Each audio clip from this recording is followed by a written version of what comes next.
வீடுகளில் விரிசலா, நீர்க்கசிவா?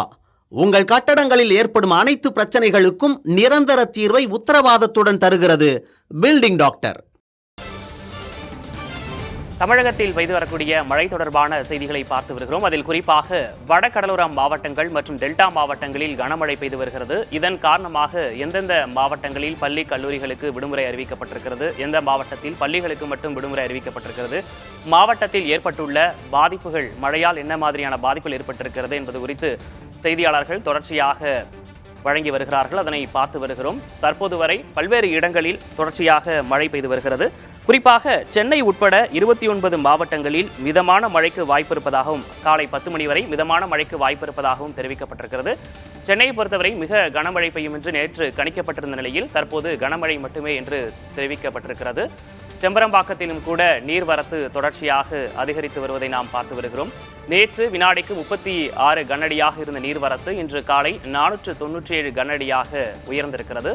நீர்நிலைகளில் கணிசமாக நீர் வரத்து என்பது அதிகரித்துக் கொண்டிருக்கிறது. அது தொடர்பான விவரங்களையும் நாம் பார்த்து வருகிறோம்.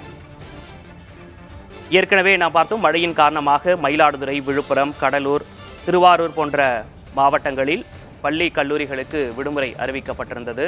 தொடர்ச்சியாக நாகை மாவட்டத்தில் மீனவர்களுக்கான அறிவுறுத்தல் என்பது கொடுக்கப்பட்டிருந்தது. மீனவர்கள் கடலுக்கு செல்ல வேண்டாம் என்று அங்கு அறிவுறுத்தல் கொடுக்கப்பட்டிருந்தது. அதனையும் பார்த்தோம். நாகை மாவட்டத்தை பொறுத்தவரை வேளாண் தொழில்கள் பாதிக்கப்பட்டிருக்கிறது. மீனவர்கள் 2 நாட்களாக அங்கு மீன்பிடிக்க செல்லவில்லை. அது போன்ற பாதிப்புகள் ஏற்படுத்தி இருக்கிறது இந்த மழை காரணமாக. அதே போன்று இன்று காலை வரை, அதாவது நேற்று மாலையிலிருந்து இன்று காலை வரை பெய்த கனமழையின் காரணமாக சீர்காழியில் அதிகபட்சமாக 22 சென்டிமீட்டர் மழை என்பது பதிவாகி இருக்கிறது. அங்கு என்ன மாதிரியான மக்கள் சிரமங்களை சந்தித்து வருகிறார்கள் என்பதையும் பார்த்தோம்.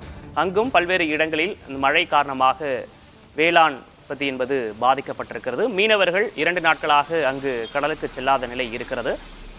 குறிப்பாக சென்னையில் என்ன நிலவரம் என்பது குறித்தும் நாம் பார்த்து வருகிறோம். சென்னையில் தற்போது வரை எந்த இடங்களிலும் மழை நீர் தேங்கவில்லை, போக்குவரத்து பாதிப்பு இல்லை என்பதை நாம் பார்த்தோம்.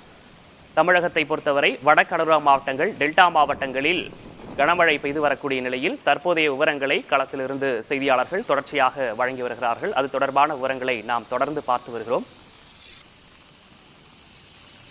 மிக கனமழை பெய்யும் என எதிர்பார்க்கப்பட்ட நிலையில் சென்னையில் ஓரிரு இடங்களில் கனமழைக்கு வாய்ப்பு இருப்பதாக தனியார் வானிலை ஆய்வாளர் பிரதீப் ஜான் தெரிவித்திருந்தார். அதனையும் நாம் பார்த்தோம். தனியார் வானிலை ஆய்வாளர்கள் தெரிவித்த அந்த கருத்துக்களையும் அவர் நமது இணைப்பில் வந்து பேசியதையும் பார்த்தோம். சென்னையை பொறுத்தவரை மிக கனமழை இல்லை, கனமழைக்கு மட்டுமே வாய்ப்பு இருப்பதாக தெரிவிக்கப்பட்டிருக்கிறது.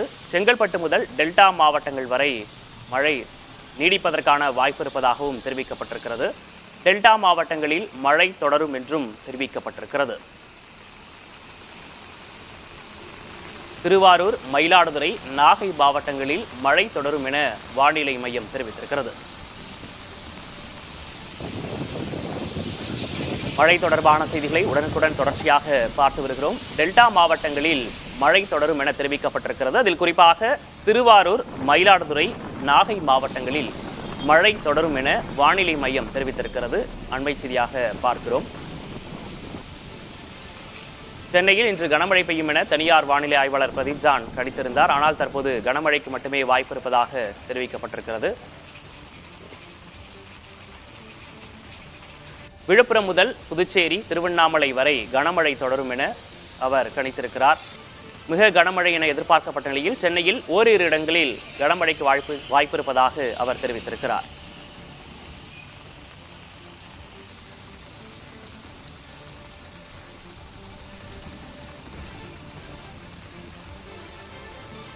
சென்னைக்கு அருகே இருக்கக்கூடிய முக்கிய குடிநீர் ஆதாரமாக விளங்கக்கூடிய செம்பரம்பாக்கத்திற்கும் நீர்வரத்து என்பது அதிகரித்திருக்கிறது.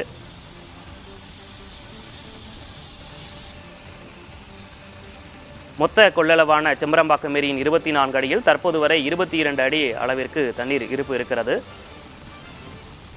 நேற்று வினாடிக்கு 36 கனஅடியாக இருந்த நீர்வரத்து இன்று காலை 497 கனஅடியாக உயர்ந்திருக்கிறது.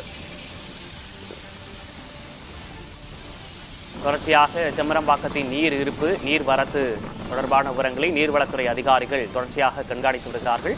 24 அடி நீர்மட்ட உயரமுடைய செம்பரம்பாக்கம் ஏரியின் இன்றைய நீர்மட்டம் 22.5 அடியாக இருக்கிறது.